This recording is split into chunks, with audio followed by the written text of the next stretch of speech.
May dahilan na may limitasyon din ang paggabay sa inyo para sa herbal at natural na solusyon sa karamdaman niya.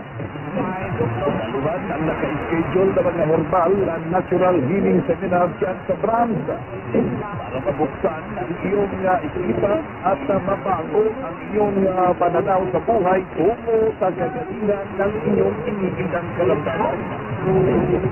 Ito inyong lingkod, inyong gandong alternatibo nag-iiwan ng isang magandang buhay sa inyong lahat. Alternativo Newscast.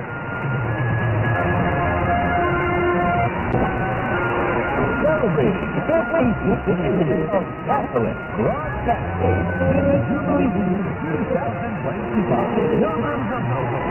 From Mega Manila to the World Wide Web. Anytime, 846 Kapanahi.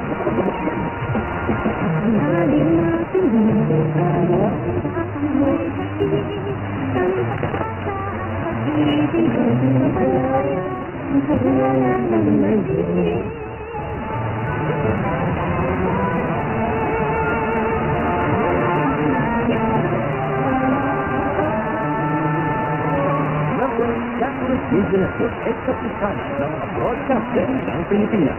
Ito po ang Eskatibo, ang programang tumatalakay sa alternative press batay sa Republic Act 843 of the Digital Operative Act of 1997. Tumatalakay din sa Eskatibo.